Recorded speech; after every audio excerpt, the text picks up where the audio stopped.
Magisterium and Trial, Chapter 1.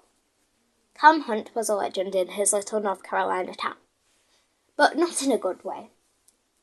Famous for driving off substitute teachers with sarcastic remarks, he also specialised in annoying principals, hall monitors and lunch ladies. Guidance counsellors who always started out wanting to help him. The poor boy's mother had died after all, wound up hoping he'd never darken the doors of their offices again. There was nothing more embarrassing than not being able to come up with a snappy comeback to an angry 12-year-old. Cal's perpetual scowl, messy black hair, and suspicious grey eyes were well known to his neighbours.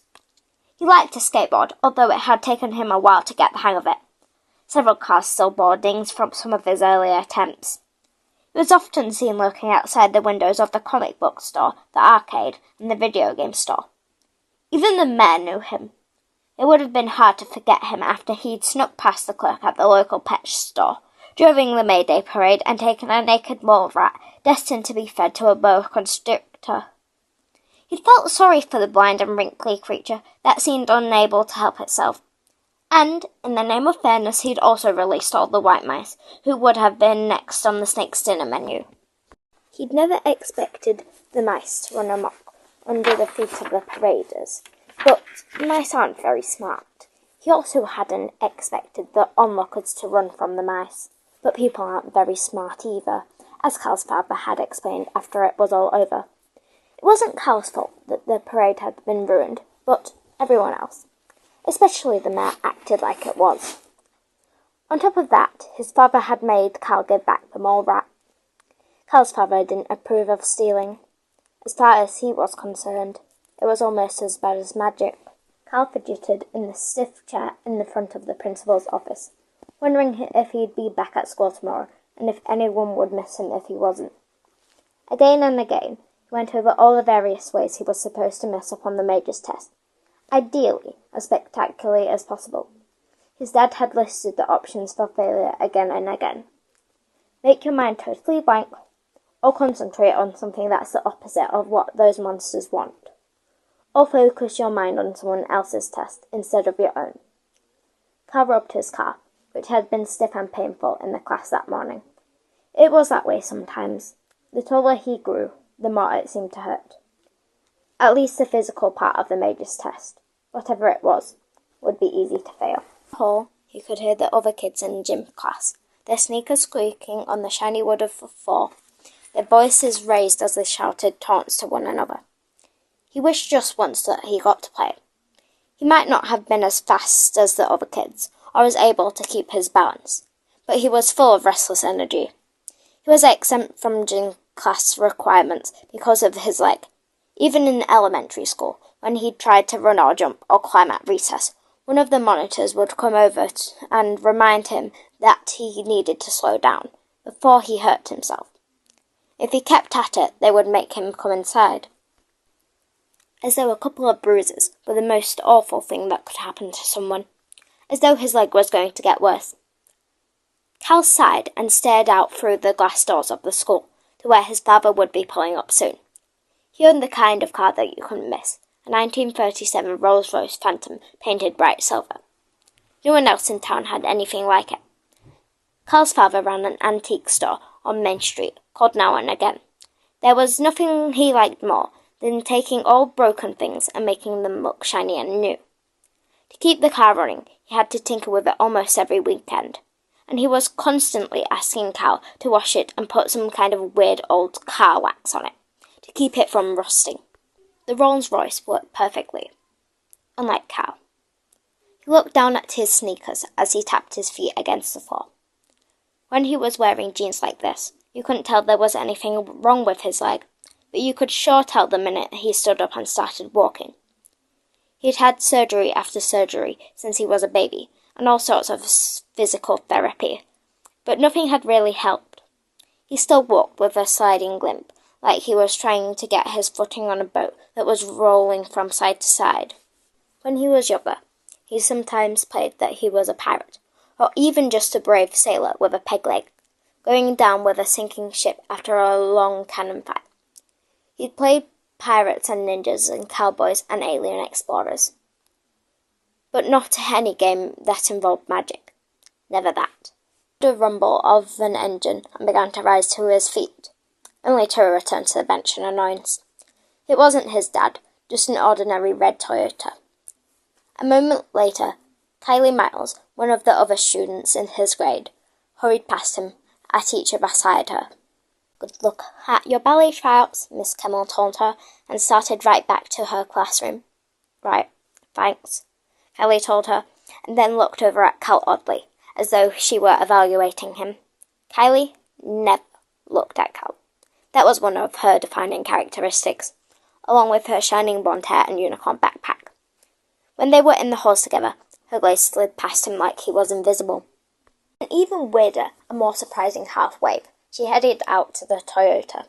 You could see both her parents in the front seats, looking anxious. She couldn't be going where he was, could she?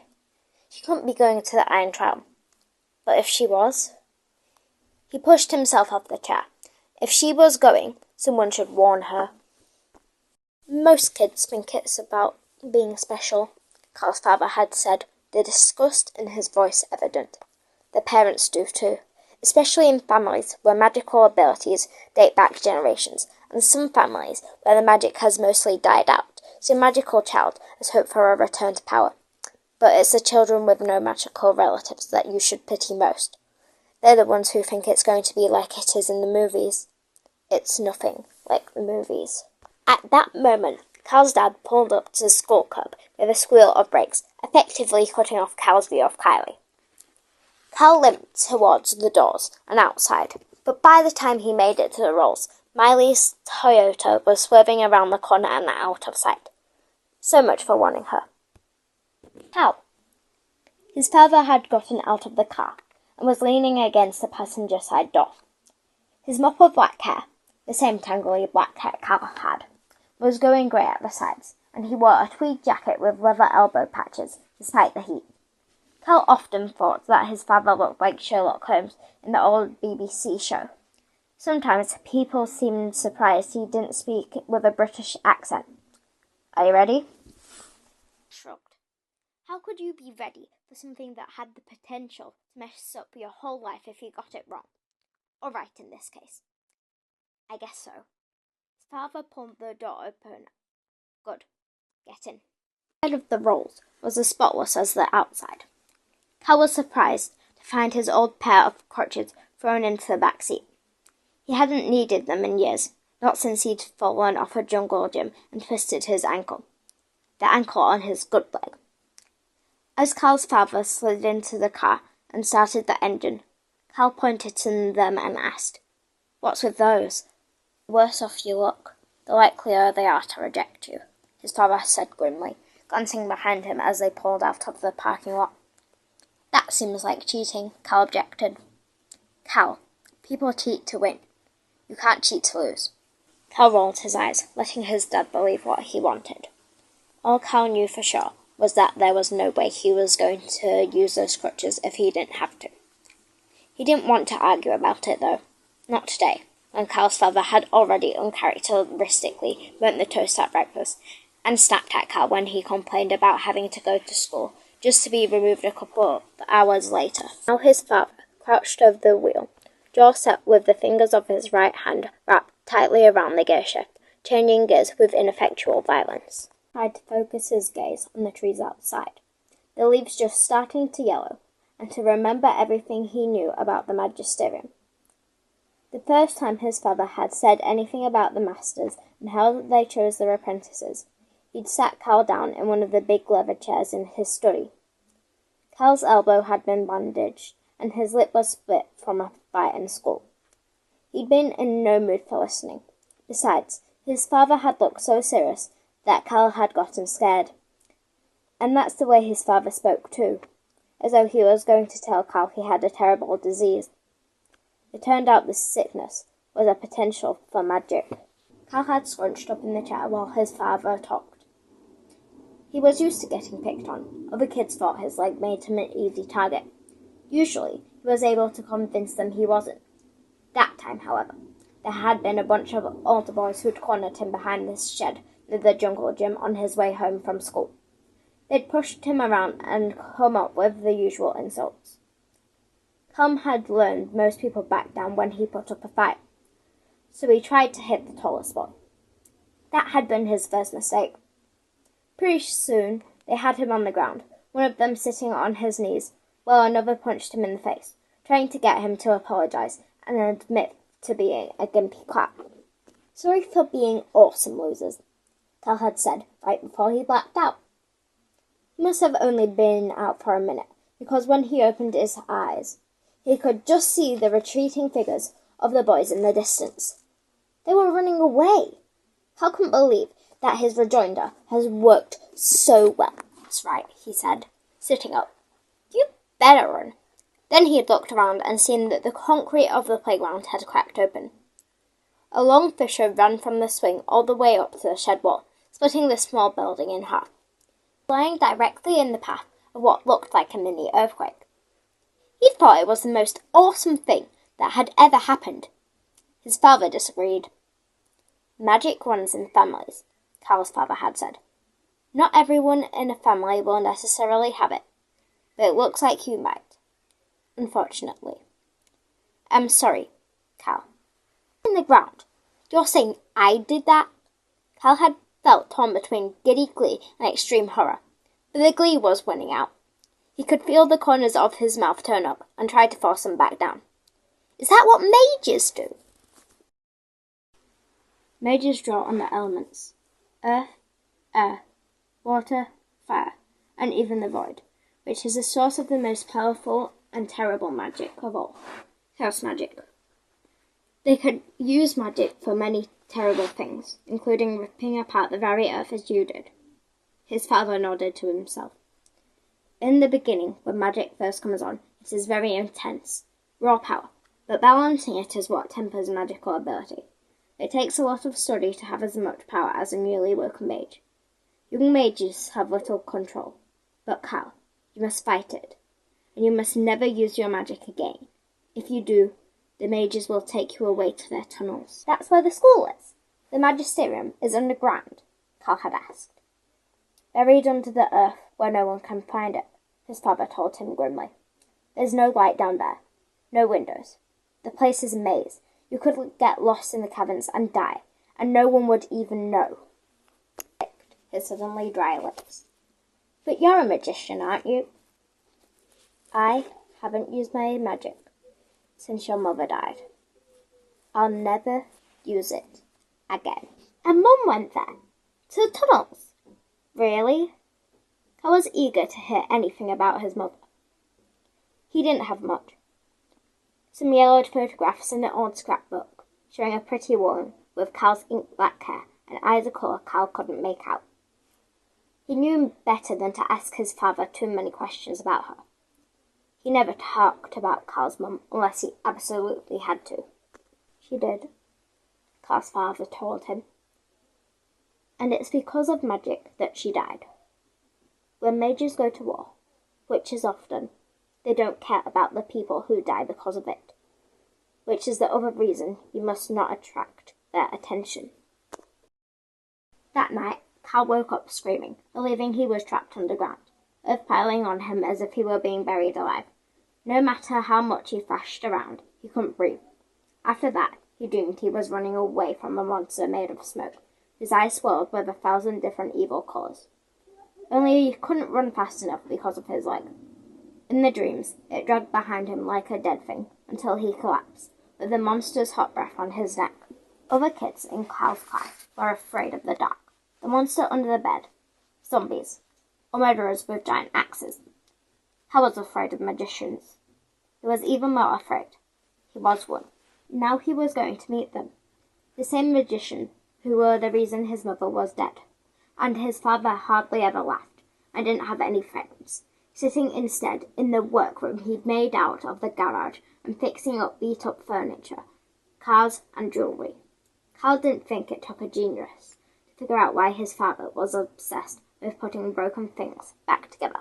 They whizzed past a sign welcoming them to Virginia. Everything looked the same. He didn't know what he'd expected, but he'd seldom been out of North Carolina before. The trips beyond Asheville were infrequent, mostly to go to car park swap meets and antique fairs, where Cal would wander around among mounds of unpolished silverware, collections of baseball cards in plastic sleeves, and weird old taxidermy yak heads, while his dad bargained for something boring. It occurred to Cal that if he didn't mess up this test, he might never go to one of those swap meets again. His stomach lurched, and a cold shiver rattled his bones. He forced himself to think about the plan his father had drilled into him. Make your mind totally blank, or focus on something that's the opposite of what those monsters want. Or focus your mind on someone else's test instead of your own. He let out his breath. His father's nerves were getting to him. It was going to be fine. It was easy to mess up tests. The car swung off the highway onto a narrow road. The only sign had the symbol of an aeroplane on it, with the words, "Airfield closed for renovation," beneath it. "Where are we going?" Cal asked. "Are we flying somewhere?" "Let's hope not," his dad muttered. The street had turned abruptly from asphalt to dirt. As they bumped over the next few hundred yards, Cal grabbed onto the door frame to keep himself from flying up and whacking his head on the roof. Rolls-Royces were not made for dirt roads. Suddenly, the lane widened and the trees parted. The Rolls was now in a huge cleared space. In the middle was an enormous hangar made out of corrugated steel. Parked around it were about 100 cars, from beat-up pickup trucks to sedans almost as fancy as the Phantom and a lot newer. Cal saw parents and their kids, all about his age, hurrying towards the hangar. "I think we're late," Cal said. "Good," his father sounded grimly pleased. He pulled the car to a stop and got out, gesturing for Cal to follow. Cal was glad to see his father had seemed to have forgotten about the crutches. It was a hot day, and the sun beat down on the back of Cal's grey t-shirt. He wiped his sweaty palms against his jeans as they walked across the lot and into the big black open space that was the hangar entrance. Inside, everything was crazy. Kids milled around, their voices carrying in the vast space. Bleachers were set up along one metal wall, even though they could hold many more people than were present. They were dwarfed by the immensity of the room. Bright blue tape marked X's and circles along the concrete floor. Across the other side, in front of a set of hangar doors that would once have opened to let aeroplane taxis out of the runways, were majors,